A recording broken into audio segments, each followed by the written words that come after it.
चाहे जो भी आपका प्रोफेशन हो, जितना आसान आज है सफल होना, ऐसा कभी भी जिंदगी में नहीं हुआ। तो मैंने जब अपने आप को रिपीट किया तो एक आदमी अपने बगल वाले के साथ कहते हैं कि साहब स्पीकर को समझ में नहीं आती है क्या बोल रहा है। मैंने उसकी बात सुनी तो मैं उसके पास गया तो उसने कहा कि बताइए कि साहब हमारा कंपटीशन कैसे नहीं है। तो मैंने साहब उससे एक बात पूछी, मैं आप सब लोगों से ये सवाल पूछने लगा हूं, तो ध्यान से सुनिएगा क्योंकि आपको जवाब देना है। मैंने उनसे ये पूछा कि और आपसे यही पूछ रहा हूं कि साहब एक बात बताइए, आप कितने लोगों को जानते हैं अभी जो सड़क पे चल रहे हैं, जिनको जितने पैसे मिलते हैं उससे ज्यादा काम करने को तैयार हैं? कितने लोगों को जानते हैं? Hardly any. साहब आज की तारीख में ज्यादातर लोग वैसे हैं जिनको जितने पैसे मिलते हैं उतना भी काम नहीं करना चाहते, और एक दूसरा वर्ग है जो वो उतना ही काम करना चाहते हैं जिससे उसकी जान छूट जाए, और एक छोटी सी परसेंटेज वो है जिसको जितने पैसे मिलते हैं उससे ज्यादा काम करने को तैयार है साहब, बहुत छोटी सी परसेंटेज। तो मैंने उनसे पूछा, मैं आप सबसे पूछ रहा हूं, अगर आप उस छोटी सी परसेंटेज के अंदर आते हो, चाहे आपका जो मर्जी प्रोफेशन हो, मुझे बताइए आपका कंपटीशन है कहां पर साहब, बता दीजिए।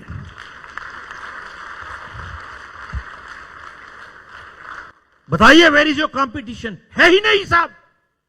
आज की तारीख में आप चले जाइए, एक अच्छा वकील नहीं मिलता साहब, हेलो, एक अच्छा अकाउंटेंट नहीं मिलता साहब आपको, एक कारपेंटर नहीं मिलता आपको, एक अच्छा प्लम्बर नहीं मिलता आपको, एक अच्छा इलेक्ट्रीशियन नहीं मिलता, एक अच्छा कुछ नहीं मिलता साहब आपको। सब ध्यान दीजिएगा,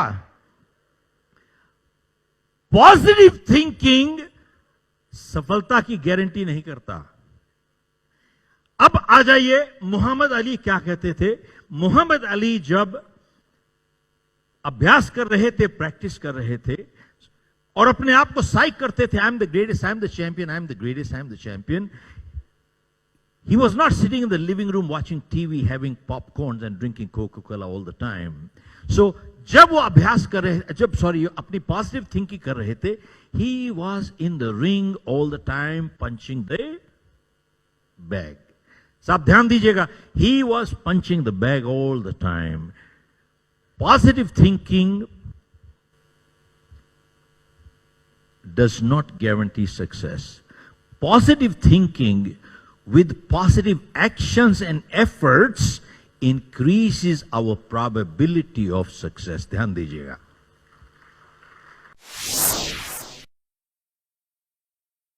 ऐसा है, जिंदगी में सफलता आती है अपने चरित्र से। आप लोगों ने माइकल फेल्प्स का नाम जरूर सुना होगा। माइकल फेल्प्स को जो ख्याति मिली, उसने मार्क स्पिट्स का 36 साल पुराना रिकॉर्ड तोड़ा साहब। 36 साल जिंदगी में कोई रिकॉर्ड मार्क स्पिट्स का तोड़ ही नहीं पाया, क्योंकि मार्क स्पिट्स ने 7 गोल्ड मेडल जीते थे 1972 में म्यूनिक में। साहब ध्यान दीजिएगा, जब मार्क स्पिट्स 1972 में 7 गोल्ड मेडल जीता था वो, तो एक आदमी आए, वहां से जर्नलिस्ट थे, प्रेस बहुत थी, तो किसी ने मार्क स्पिट्स को कहा कि साहब आप 7 गोल्ड मेडल जीत गए, इतिहास बना दिया आपने, must be your lucky day.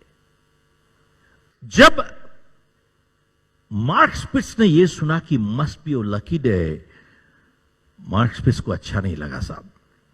Mark Spitz ने जर्नलिस्ट को बुलाया, बोले इधर आओ भैया, इधर आओ। मार्क स्पिट्स ने उसको बुलाया इधर और उसको कहा कि 1968 में मैं मेक्सिको में था, मैंने 3 गोल्ड मेडल जीते, मैं खुश था लेकिन नाखुश था। मेक्सिको से म्यूनिक 4 सालों में मैंने 10,000 घंटों की प्रैक्टिस की है। और अगर आपका गणित अच्छा है, इसका मतलब होता है 2,500 घंटे हर साल। और गणित और ज्यादा अच्छा है तो इसका मतलब होता है 8 घंटे डेली बिना एतवार के। 8 घंटे डेली बिना छुट्टी के, बिना एतवार के।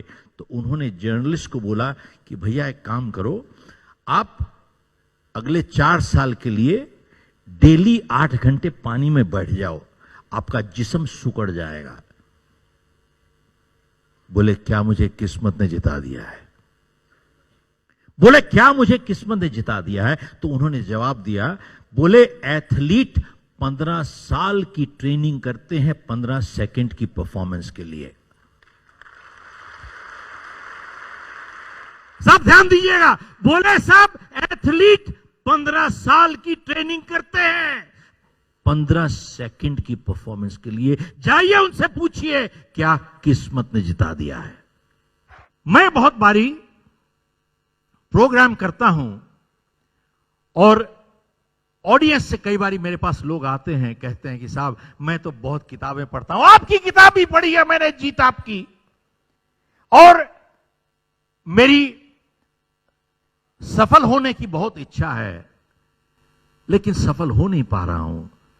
तो मैं उनको कहता हूं कि भैया, और पूछते हैं कि साहब आप बताइए क्या प्रॉब्लम है, समस्या क्या है? तो मैं उनको कहता हूं कि भैया समस्या एक ही है, वो ये है आपकी इच्छा है सफल होने की, आपका इरादा नहीं है भैया। क्योंकि जिंदगी में